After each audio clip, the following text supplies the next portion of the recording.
Voilà. Bien.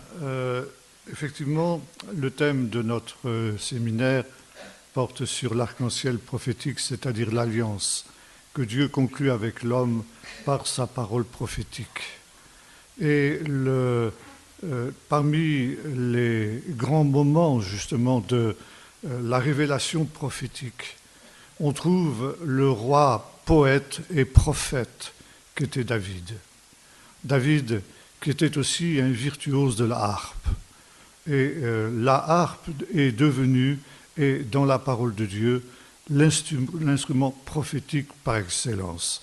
Comme je le disais hier dans un un commentaire juif d'un psaume qui nous dit ceci: je réveille-toi, ma harpe et ma lyre, je réveillerai l'aurore.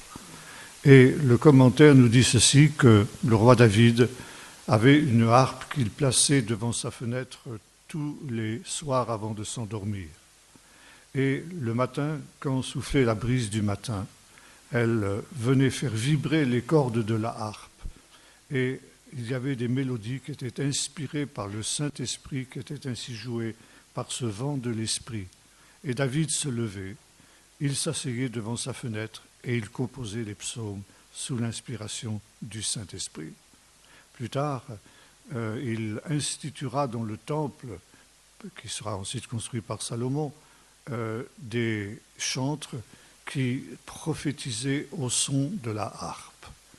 Et beaucoup plus tard, un autre prophète, Élisée, quand son esprit aura été irrité par la bêtise des rois qui lui avaient demandé une parole de la part de Dieu, et qui, à cause justement de cette irritation bien humaine qui était la sienne, eh bien, ne pouvait pas entendre la voix de Dieu, eh bien, il se fera venir un joueur de harpe pour jouer de la harpe, afin que son esprit puisse être apaisé et qu'il puisse être disponible pour entendre la parole de Dieu.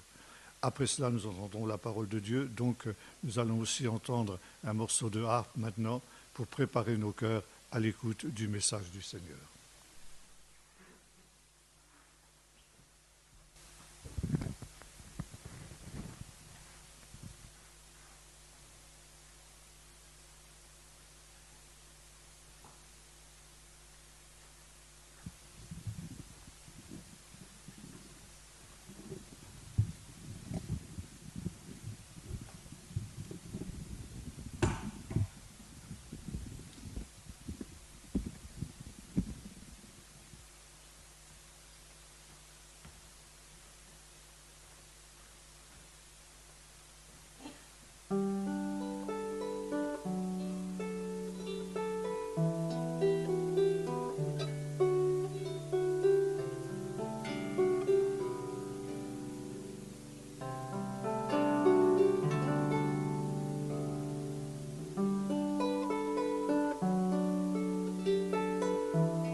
Merci à notre sœur.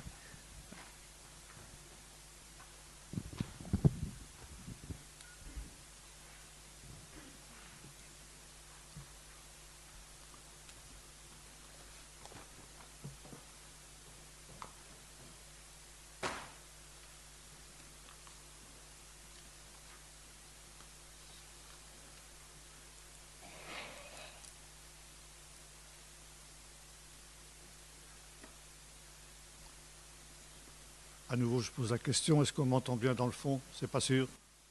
Non, il faudrait pousser un peu le son. Allô? C'est mieux comme ça? Voilà, on m'entend bien maintenant? Parfait.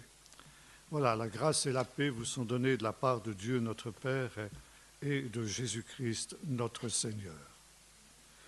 Comme je l'ai dit tout à l'heure, le thème de notre séminaire porte sur cet arc-en-ciel prophétique qui part de la Genèse et qui va jusqu'à l'Apocalypse, de la même manière que l'arc-en-ciel part d'une extrémité du ciel pour aller jusqu'à l'autre extrémité du ciel.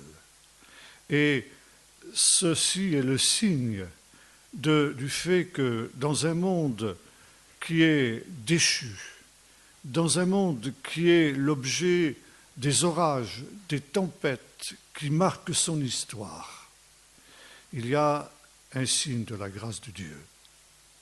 Et ce monde qui sans Dieu irait à sa perte, finalement, Dieu l'accompagne du commencement jusqu'à la fin. Et nous avons vu différents stades de cette révélation prophétique. Et notamment, hier soir, nous nous sommes arrêtés plus précisément sur le prophétisme en fonction. Fonction parce qu'il avait été officiellement reconnu par le peuple d'Israël en la personne de Samuel, le premier des prophètes, au sens plein du terme, et le prophétisme avait été reconnu. Et la Bible nous dit que tout Israël reconnut que Samuel avait été établi comme prophète par Dieu sur Israël. Et puis ensuite apparaît un roi prophète, le roi David. Le roi qui est le lieutenant de Dieu et qui, lui aussi, parce qu'il est prophète, est à l'écoute de Dieu. Non seulement il est prophète, mais il est aussi entouré de prophètes qui le guident et qui le conseillent, parce qu'il n'y a pas finalement d'homme seul dans l'œuvre de Dieu. L'homme seul, c'est quelque chose qui n'existe pas. L'homme seul est condamné à dévier d'une manière absolument immanquable. Et l'œuvre de Dieu se fait toujours par des hommes qui sont ensemble et qui éventuellement se conseillent, s'exhortent et voire se corrigent. Et il y avait autour du roi David des prophètes. Le plus connu est Nathan, mais il est question aussi de Gad, le voyant, dit le voyant. Voyant, prophète, c'était deux mots qui étaient absolument synonymes. Il est aussi question d'un autre prophète moins connu à l'époque de David qui s'appelle Iddo, lui aussi appelé le voyant. Et puis, comme je disais tout à l'heure, il y avait aussi des Lévites qui étaient animés de l'Esprit de Dieu et qui, notamment, au travers des chants inspirés, prophétisaient au son de la harpe. Et l'on voit l'œuvre extraordinaire qui a été faite par ces hommes, notamment au travers de ce livre, qui est un des livres favoris de très nombreux chrétiens, qui est le livre des psaumes. Les psaumes, c'est dit en hébreu Tehillah, Tehilim au pluriel, ce sont des cantiques de louange. Cantiques qui étaient destinés à être chantés dans le temple à l'occasion des différentes cérémonies qui marquaient justement le culte du temple. Et c'était justement la fonction de ces Lévites qui qui constituait le cœur du temple, le cœur et l'orchestre du temple, qui exécutait ces chants. Ces chants, et c'est la raison pour laquelle ils ont été conservés dans la Bible, étaient inspirés par le Saint-Esprit. Ça veut dire qu'ils avaient une dimension et un caractère prophétique. Et nous connaissons un certain nombre de représentants de ces ligues de chantres qui, à côté du roi David, qui a composé, il est vrai, l'essentiel des psaumes, mais il y avait autour de lui aussi des hommes inspirés, Yedutun par exemple, les fils de Corée et d'autres encore, qui sont aussi les auteurs de ces psaumes. Et ces psaumes, parce que justement ils sont inspirés par le Saint-Esprit, eh bien, constituent encore aujourd'hui la base de la prière du peuple de Dieu. Et ce caractère prophétique de ces psaumes ressort de deux manières. La première, parce que lorsque nous sommes dans des situations, dans des états d'âme divers, eh bien, il y a toujours un psaume qui correspond aux besoins spirituels qui sont les nôtres dans ce moment-là. Sommes-nous dans la joie? Il y a des psaumes qui peuvent exprimer cette joie, cette louange au Seigneur. Sommes-nous dans la tristesse? Il y a des psaumes qui peuvent aussi l'exprimer. Avons-nous des combats, des luttes, des difficultés? Alors le livre des psaumes est rempli de prières pour des circonstances et des temps de ce type-là. Sommes-nous malades? Sommes-nous affligés? Il y a aussi des psaumes qui répondent à cela. Et lorsque nous n'arrivons pas à prier, lorsque soudain les mots nous manquent, alors nous pouvons dans les psaumes trouver un moyen d'élever notre âme jusqu'à Dieu. Et c'est pourquoi le livre des psaumes est un livre absolument inimitable, qui est la preuve de ce prophétisme qui était en fonction. Mais le livre des psaumes a aussi une autre importance, dans ce sens que c'est aussi un livre prophétique. Et dans la tradition juive, c'est quelque chose qui ressort très fort, et notamment Martin Buber, que j'évoquais tout à l'heure, professeur à l'Université de Jérusalem, disait que c'est l'ensemble du livre des psaumes qui est un livre prophétique. Et il m'arrive de prêcher sur ce thème, je ne le ferai pas ce matin parce que ce n'est pas exactement mon sujet, mais nous savons fort bien que lorsque nous lisons le Nouveau Testament, il y a souvent de nombreuses citations des psaumes dans un sens prophétique pour montrer comment Jésus et éventuellement ensuite aussi les actions des apôtres correspondent à des prophéties qui avaient été données dans le livre des psaumes. Ainsi, le psaume le plus cité dans le Nouveau Testament est le psaume 110. Le Seigneur a dit à mon Seigneur, « Assieds-toi à ma droite jusqu'à ce que je fasse de tes ennemis ton marchepied. » Mais on trouve aussi d'autres psaumes, le psaume 22, que Jésus a cité quand il était sur la croix. « Mon Dieu, pourquoi m'as-tu abandonné ?» On trouve le psaume 45, le psaume qui représente le triomphe du Messie au dernier jour, le psaume 2 qui parle justement des temps de la fin, de cette crise finale que nous avons évoquée aussi, et bien d'autres encore qui sont aussi évoqués dans le Nouveau Testament. Par conséquent, nous avons ici affaire à cette prophétie qui atteint son sommet à partir justement de l'époque du pieux roi David.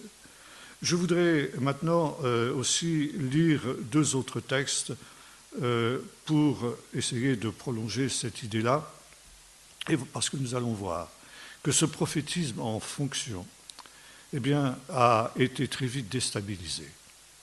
Et il va y avoir cette institution de la prophétie qui va durer jusqu'à la fin de la destruction, jusqu'à la destruction de Jérusalem. Le prophétisme sera en fonction, mais en même temps, il aura aussi cette tâche d'être une réaction de Dieu. Avant Samuel, nous avons vu que le prophétisme était en réaction. les grandes réactions de Dieu à l'apostasie d'Israël qui marquait l'époque des juges et qui essayait Dieu essayait par l'intermédiaire des prophètes de ramener son peuple dans ses voies. Et puis le prophétisme a été en fonction d'une manière absolument, je dirais presque parfaite à l'époque de David et de la première partie de la vie de Salomon. Et puis, à nouveau, le peuple d'Israël va connaître l'apostasie. Et sans être à nouveau contesté, le prophétisme va devoir aussi prendre une position de réaction, en fonction et en réaction.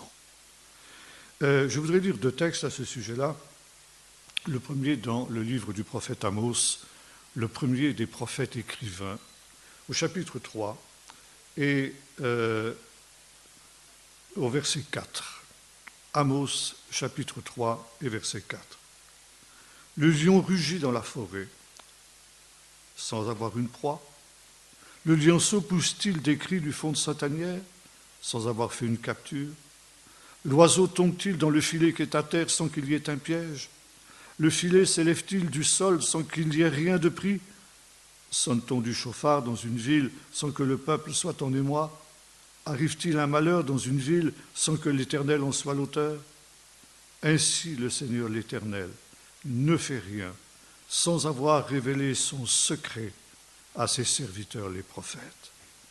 Le lion rugit, qui ne saurait effrayer? Le Seigneur parle, qui ne prophétiserait? Et un deuxième texte dans le premier livre des rois, au chapitre 10 et au verset 23. Deuxième livre des rois, chapitre 10 et verset 23. Le roi Salomon fut plus grand que tous les rois de la terre par la richesse et par la sagesse.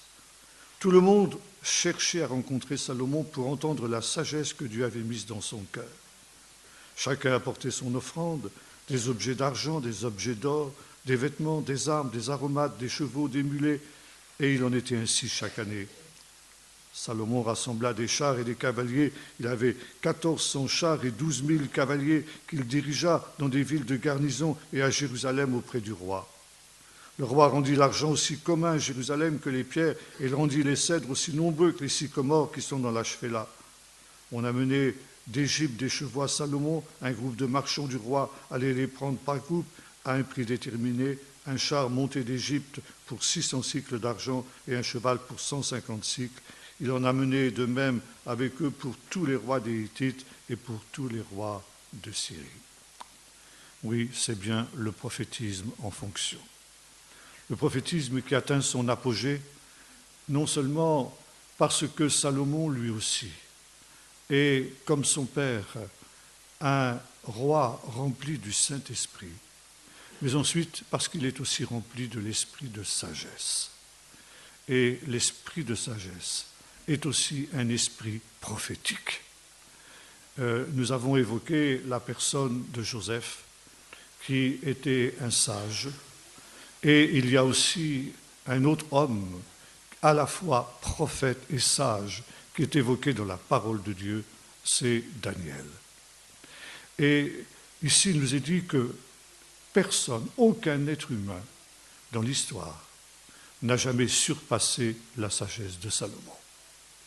Dans un autre texte, il nous est dit que Salomon a parlé sur tous les animaux, sur tous les arbres, depuis le plus grand des arbres, le cèdre du Liban, jusqu'au plus petit des arbres, l'hysope, qui pousse dans le creux du rocher.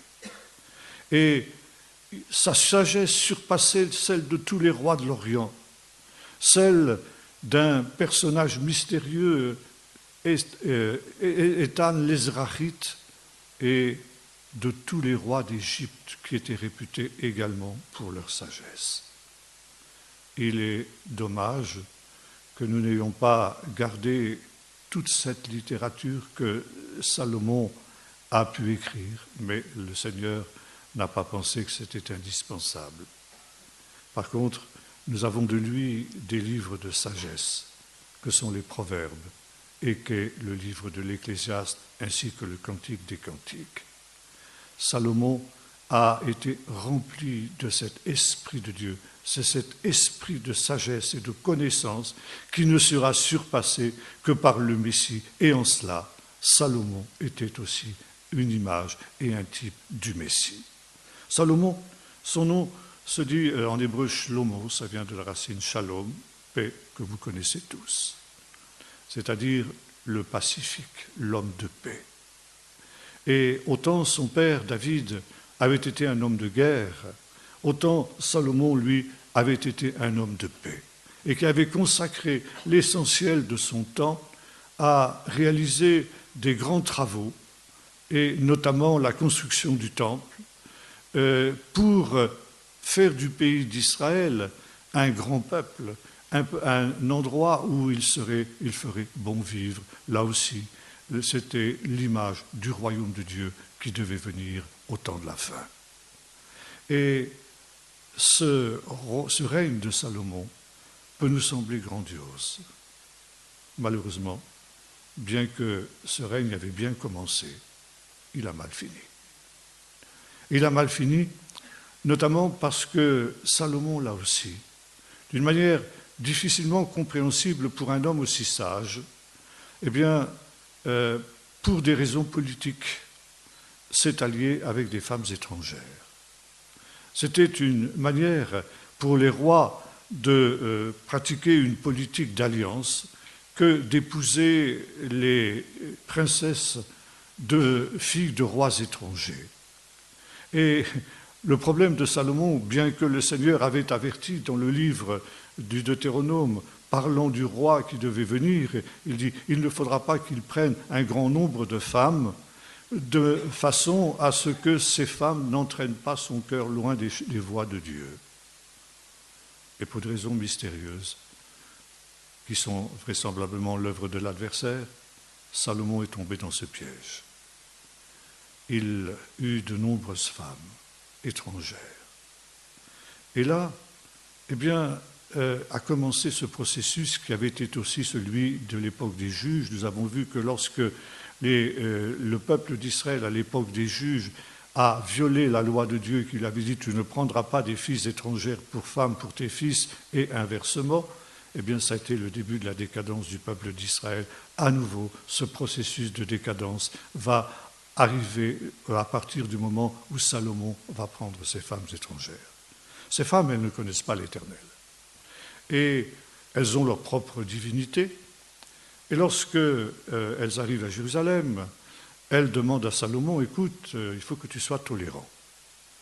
Nous, ton Dieu d'Israël, nous ne le connaissons pas. Nous avons nos dieux. Et nous aimerions avoir, nous aussi, des autels où nous pourrions offrir des offrandes à nos dieux. Et Salomon va être aussi un roi tolérant. Il dit, d'accord, chacun fait comme il veut. Nous, nous adorons l'Éternel, et vous, eh bien, vous adorez vos dieux. Et c'est ainsi que le mont des Oliviers, qui deviendra par suite la montagne sainte par excellence, va devenir ce qu'on appelle en hébreu la montagne de la destruction, ou la montagne de l'abomination, parce que sur cette montagne, les femmes de Salomon vont construire des autels à leurs dieux. Et c'était notre regretté frère Walter Butler qui, parlant sur ce thème, disait ceci: une tolérance qui n'est pas bonne. Il y a une tolérance qui est positive, mais il y a aussi une mauvaise tolérance. Tolérance de ce qui est contraire à la volonté de Dieu. Nous ne pouvons pas imposer quoi que ce soit à d'autres, c'est sûr, mais nous pouvons, comme le disait Luther, nous ne pouvons pas empêcher les oiseaux de voler sur nos têtes, mais nous pouvons les empêcher de venir faire leur nid sur notre tête. Et il y a des choses que nous ne pouvons pas tolérer dans notre vie quand elles sont contraires à la volonté de Dieu. À partir du moment où nous tolérons ces choses, parce qu'elles se font autour de nous, parce que tout le monde le fait et qu'on ne peut quand même pas imposer notre vision aux autres, alors le stade suivant, le pas suivant, c'est de dire après tout, c'est pas si mal que ça ce qu'ils font. Et de la tolérance, on passe à l'admiration. Et c'était le danger dans lequel le peuple d'Israël était tombé. Et de l'admiration, on passe à l'imitation. Et comme l'avait bien annoncé Moïse dans le livre du Deutéronome, parlant du roi qui devait venir, les femmes étrangères entraîneront son cœur au culte d'autres dieux. Non pas que Salomon a renié le Dieu d'Israël, il continuait à offrir des offrandes dans le temple, mais en même temps, il offrait aussi des sacrifices aux dieux de ces femmes sur les hauts dieux qui avaient été dressés sur le mont des Oliviers. Et voyez-vous, le problème de l'apostasie, c'est que c'est toujours un cœur partagé, un cœur qui n'est pas tout entier au Seigneur, un cœur qui tolère dans sa vie finalement ce qui se fait autour de nous et qui nous amène à redescendre au niveau de ce qu'est le paganisme qui nous entoure. Et c'est le grand danger aussi, qui menace le peuple de Dieu aujourd'hui plus que jamais, plus qu'à aucune autre époque de l'histoire. Parce que nous vivons, comme le disait le professeur Jacques Ellul, dans une culture dont tous les éléments, sans exception, sont contraires à l'Évangile. Tous les éléments de la culture moderne sont contraires à l'Évangile. Et il est difficile de rejeter en bloc toute cette culture. Et pourtant, c'est la condition sine qua non pour pouvoir demeurer ferme dans ce temps. Évidemment, si l'on prend une position de ce type-là, ce que le livre de l'Apocalypse appelle être bouillant pour Dieu et non pas tiède. La tiédeur, c'est justement ce compromis que nous évoquions et qui a été celui de Salomon. Alors nous serons qualifiés d'intolérants. Mais ça aussi, c'est le prix à payer. Cela fait partie de la croix. Et Salomon, lui, s'était laissé piéger par cette affaire. Et là, alors que Salomon était encore vivant, mais âgé, nous voyons un prophète qui va surgir. Un prophète inconnu qui était originaire de Shilo, Achia. Achia dit de Shilo. Et Achia va rencontrer un homme avec lequel Salomon a eu des démêlés, parce que la fin du règne de Salomon, parce qu'il avait quitté l'Éternel, c'est un règne qui va commencer à se déliter. La grandeur de Salomon va diminuer, il va y avoir des rébellions au sein du peuple, il va y avoir aussi délitement de l'empire qui avait été créé par David son père, en ce sens que les Araméens vont retrouver leur indépendance et s'affranchir de la tutelle de Salomon. Et puis, notamment, il y aura ce fameux Jéroboam qui va se dresser contre Salomon. Et Achia le rencontre, il a un manteau neuf, il enlève ce manteau, il le déchire en 12 morceaux. Et il dit à Jéroboam, prends 10 morceaux pour toi. Et là, ce faisant, Achia, comme souvent les prophètes, fait un geste prophétique. Il dit, tu vois, le peuple d'Israël est composé de 12 tribus. Mais à cause des péchés de Salomon, eh bien, je lui en ôte 10 de ces tribus, 10 morceaux que tu prendras pour toi. Mais à cause de David et des engagements, des serments prophétiques que j'ai faits avec lui, je ne rejetterai pas sa descendance et il gardera 2 tribus. Et toi, Jéroboam, si tu mets en pratique cette parole, eh bien, j'affermirai aussi ton royaume. Et Salomon décède, et ce que le prophète Achia avait annoncé va s'accomplir.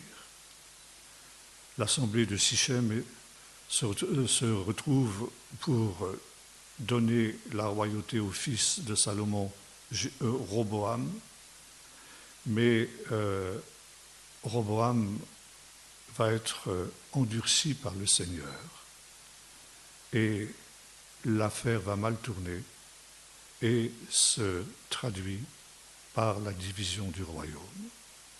Les 10 tribus du Nord se séparent et vont suivre un chemin totalement différent de celui du Sud.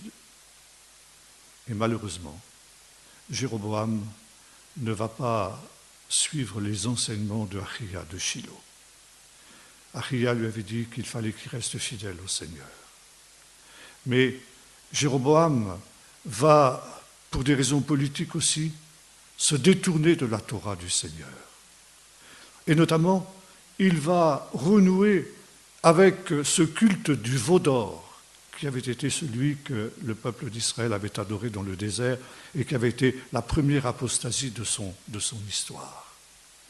Et il va construire 2 veaux qu'il va installer aux 2 extrémités de son royaume, à Dan au nord et à Bethel au sud. Et ces veaux, comme nous l'avons vu, pour ce qui est du veau d'or dans le désert, ne sont pas des idoles. Ce sont des matérialisations du Dieu d'Israël. Aaron avait dit, quand il avait dressé le veau d'or, « Voici ton Dieu Israël, ce n'est pas un autre Dieu, c'est le Dieu qui t'a fait sortir d'Égypte, mais c'est ce Dieu maintenant que tu peux voir, qui va pouvoir marcher devant toi. » Et Jéroboam fait la même chose. Il crée 2 veaux qui sont en fait la représentation visible du Dieu d'Israël. Mais Dieu avait dit, tu ne feras pas de représentation quelconque de ce qui est dans le ciel, de ce qui est sur la terre ou de ce qui est sous la terre. Tu ne te prosterneras pas devant elles et tu ne les adoreras pas, car moi, l'Éternel, je suis un Dieu exclusif et je te punirai à cause de cela. Et non seulement Jéroboam crée ces veaux, mais il va aussi créer une classe de prêtres différents de la maison d'Aaron. Bref, il va créer un autre calendrier, d'autres fêtes. Bref, il va sortir de ce que Dieu avait prescrit à Moïse. Et Achia, au soir de sa vie, dira à Jéroboam, parce que tu as violé la parole de Dieu, ta dynastie ne durera pas. Et l'histoire du royaume du Nord va être une histoire tragique, une histoire qui est bouleversée par des révolutions de palais permanentes, où nous voyons néanmoins surgir des prophètes. Alors il faudrait évidemment s'arrêter longtemps sur cette histoire, mais le livre des rois reprend comme un véritable leitmotiv, un refrain tragique. Au début de la biographie de chacun des rois d'Israël, du roi du Nord, il y a cette parole. Il fit ce qui est mal aux yeux de l'Éternel, comme Jéroboam, son père. Jéroboam, qui avait fait pécher Israël par son idolâtrie. Et de roi en roi, de tous les rois d'Israël, jusqu'au dernier, revient cette phrase terrible. Il fit ce qui est mal aux yeux de l'Éternel, comme Jéroboam, son père. Et quand on en arrive là, le voyage se termine en Babylonie. Et en 722, avant Jésus-Christ, le royaume du Nord va être détruit et déporté en Babylonie.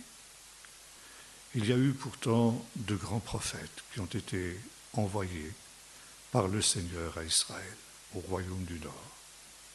Les plus grands d'entre eux sont Élie et Élisée.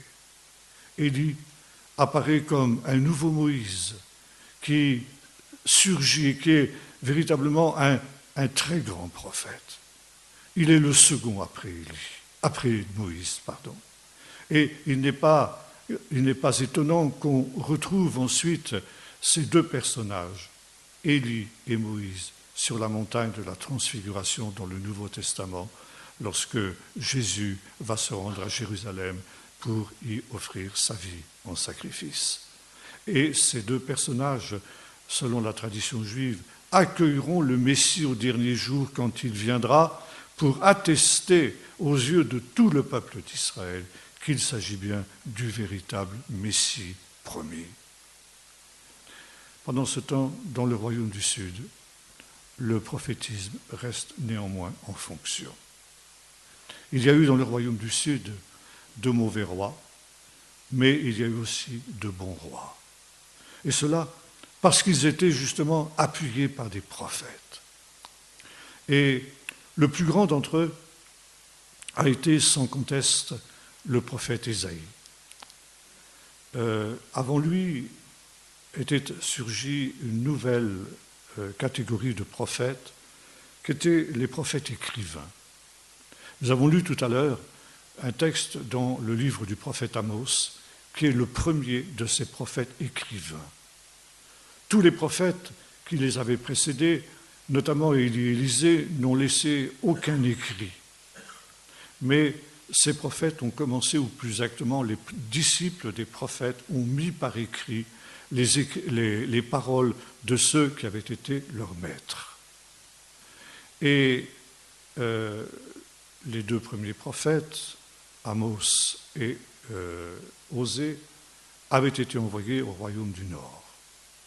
Les autres prophètes sont des prophètes du royaume du Sud. Le plus grand d'entre eux est Ésaïe. Ésaïe qui a été auprès d'un roi pieux, des plus pieux qu'il y a eu dans l'histoire du royaume du Sud, Ézéchias. Et cela à un moment clé de l'histoire d'Israël. Au moment où, sur la scène du Moyen-Orient, montait une nation particulièrement barbare, qui était la Syrie. Et la Syrie était un peuple qui voulait créer un empire universel, une sorte de nouvelle tour de Babel, si vous le voulez, mais par la terreur. Et les documents de l'époque nous montrent les terribles supplices et exactions que les Assyriens exerçaient sur tous les peuples qu'ils avaient conquis. Et notamment, nous avons du palais des rois de Ninive, des rois de Syrie à Ninive, un bas-relief qui évoque la prise d'une ville d'Israël sur laquelle nous allons revenir, s'appelle Lachish, à l'époque du roi Ézéchias. Et c'est une sorte de bande dessinée sculptée sur des bas-reliefs qui sont à peu près de cette hauteur-là, donc très spectaculaire.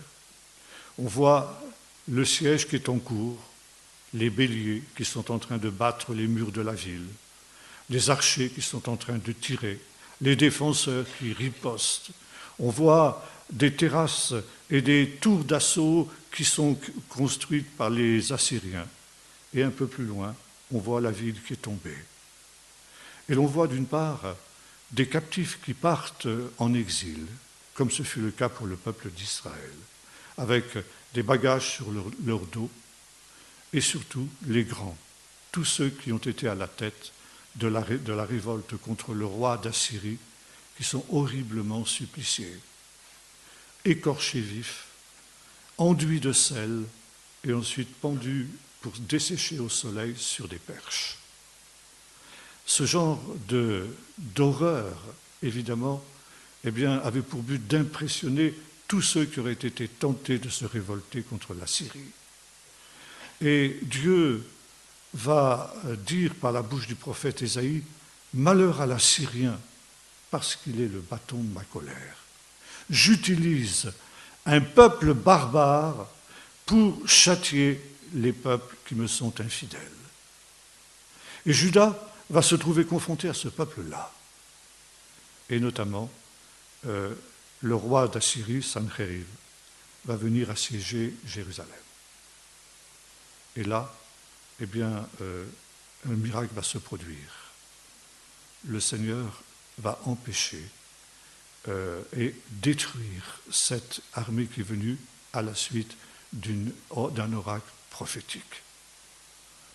Et le Seigneur va faire en sorte que Jérusalem soit sauvée. Parce que le roi s'est repenti. Plus tard, à l'époque de Jérémie, c'est l'inverse qui va se produire. Le peuple ne se repentira pas Et comme le peuple d'Israël avant lui, en 722, le peuple de Juda sera aussi dispersé. Et ça va être l'exil. Et en même temps, ce sera d'une certaine manière un temps de silence de Dieu qui va être tragique pour le peuple d'Israël. Et voyez-vous, la Bible nous dit, l'apôtre Paul nous dit que ces choses leur sont arrivées pour nous servir d'exemple, à nous qui sommes arrivés aussi au temps de la fin. Et si aussi nous nous laissons gagner, comme l'avait été le roi Salomon, nous qui avons été un peuple prophétique. Le pentecôtisme a été un mouvement prophétique, et notamment un mouvement prophétique pour les temps qui sont les temps de la fin. Les premiers pentecôtistes étaient parfaitement conscients que c'était une prophétie qui s'attachait aux derniers temps. Dans les derniers temps, dit Dieu, je répandrai de mon esprit sur toute chair. Et cette prophétie, elle avait une portée universelle. Et le mouvement s'est répandu dans le monde entier comme un ultime avertissement aux hommes de cette génération-là. Et avec le temps, dans ce processus de ces 3 générations que j'évoquais hier, eh bien, il y a eu finalement tolérance au sein du peuple de Pentecôte. Il y a eu tolérance de ce que Dieu ne tolère pas. Et ensuite, il y a eu admiration. Et aujourd'hui, il y a imitation. Et comme nous disions tout à l'heure, quand on commence comme ça, le voyage se termine dans la confusion. Babel, c'est la confusion. Et le peuple d'Israël aujourd'hui, le peuple de Dieu, je dirais, l'Église, est aujourd'hui dans la confusion.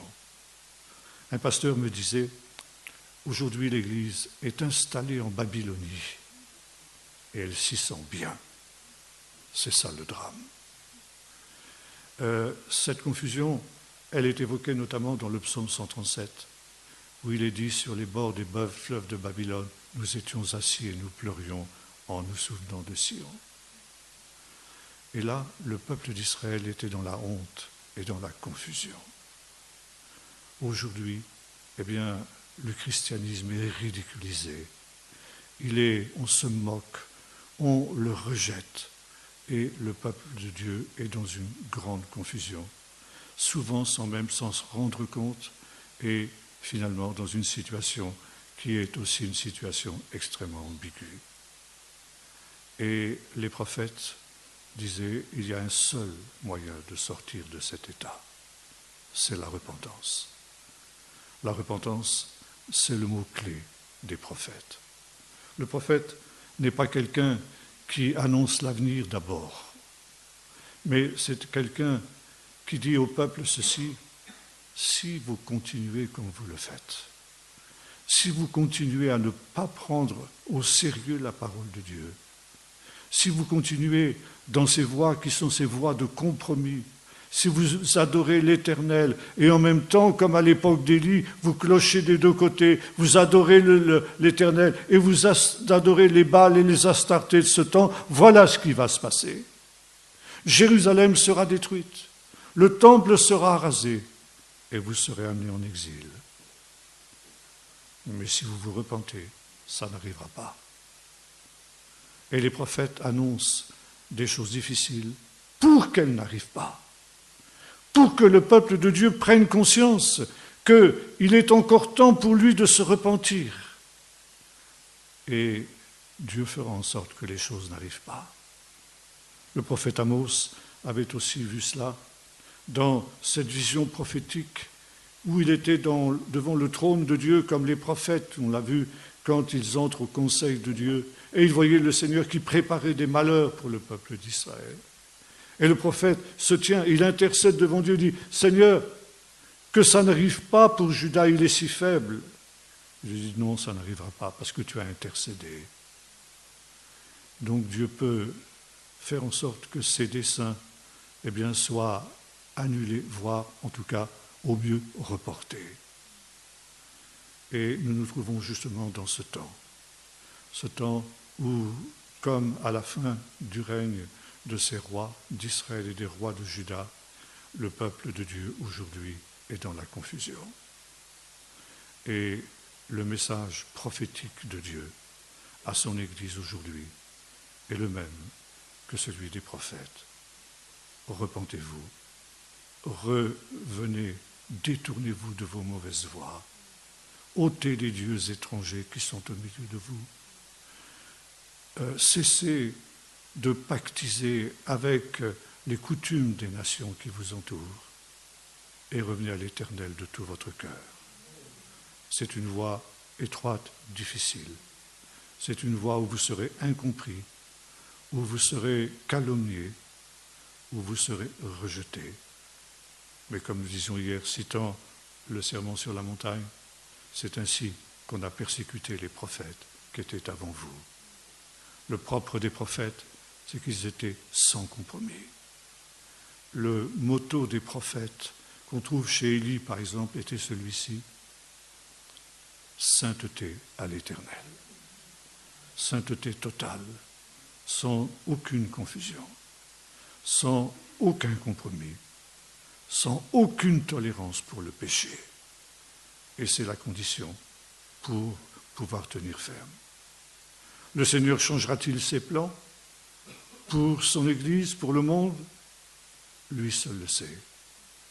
Mais même s'il ne le fait pas, en tout cas, si toi tu reviens de tout ton cœur au Seigneur, eh bien, le Seigneur t'épargnera toi quand viendra la tempête pour les autres. Il en sera pour toi ce qu'a été pour Lot à Sodome, qui, bien qu'en mauvais état, était quand même, nous dit l'apôtre Pierre, un juste, le seul juste. Sodome n'a pas été sauvé, malgré l'intercession d'Abraham qui s'est tenu devant Dieu. Mais Lot, à cause de la prière d'Abraham, a été sauvé.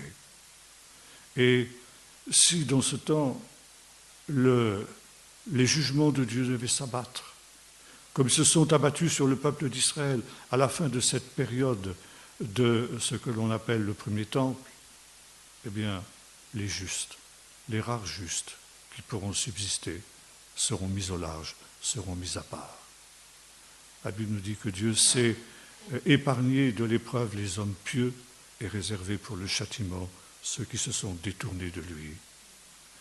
Aujourd'hui, il y a une occasion justement de se mettre à part à nouveau, de se consacrer à nouveau, de se sanctifier, se purifier pour avoir la possibilité de tenir ferme et d'entrer dans le repos de Dieu. Le prophète David disait: « Il me conduit vers des eaux paisibles. » Et c'est ce que le Seigneur veut pour son peuple. David disait dans un autre psaume: « Conduis-moi dans ta vérité et instruis-moi, car tu es le Dieu de mon salut. » Et Dieu veut nous conduire dans ces sentiers qui mènent vers des eaux paisibles, dans des temps où tout sera bouleversé, où le Seigneur saura garder les siens de l'épreuve. Comme il le disait à l'église fidèle de Philadelphie: « Parce que tu as gardé la parole de la persévérance en mon nom, je te garderai aussi hors de la grande épreuve qui va venir dans le monde entier pour éprouver tous les habitants de la terre. Mais retiens ce que tu as, pour que personne ne te prenne ta couronne. » Nous allons prier. Seigneur notre Dieu, nous réalisons que, comme le disait le prophète, ce que tu avais annoncé d'avance, c'est fidèlement accompli. Et tu nous dis qu'avant même que ces choses soient accomplies, toi tu annonces d'autres choses. Ton secret, Seigneur, à ces prophètes, comme le disait le prophète Amos. Et Seigneur, tu ne veux pas que nous soyons dans l'ignorance des temps dans lesquels nous vivons. Aussi, Seigneur, nous te prions que nous puissions prendre au sérieux ces avertissements prophétiques. Seigneur, tu vois dans quel monde, dans quelle société nous vivons. Tu vois, Seigneur, cette influence de cette culture païenne qui nous entoure. comme elle avait gagné, Seigneur, par la Syrie, le Moyen-Orient tout entier à l'époque. Elle a gagné maintenant le monde. Et tu sais, Seigneur, que ton peuple, comme celui de Salomon, serait tenté aujourd'hui de tolérer, d'admirer et d'imiter les coutumes des nations que tu avais chassées devant ton peuple d'Israël. Tu sais combien, Seigneur, cette pression est profonde, dure et difficile. Tu sais notre faiblesse, Seigneur, tu sais combien nous avons du mal à résister à cette influence-là. Mais Seigneur, tu veux venir en nous par ton esprit, cet esprit de prophétie pour nous fortifier.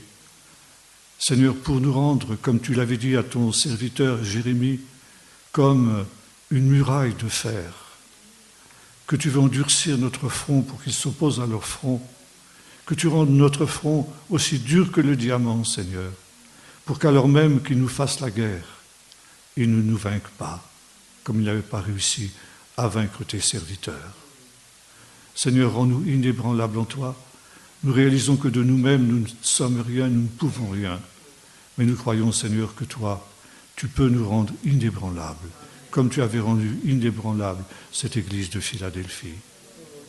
Alors, Seigneur, donne-nous cette volonté de rechercher cette puissance de Dieu, de nous mettre à part, de nous séparer de tout ce qui est impur et de prendre notre croix avec tout ce que cela implique, de moquerie, de calomnie, de renoncement. Mais Seigneur, c'est le chemin que tu as toi-même suivi et tu veux que nous aussi, nous participions à ton opprobre pour pouvoir avoir part à ta gloire. Qu'après la croix, Seigneur, tu nous réserves le trône dans la gloire céleste. Au nom de Jésus. Amen.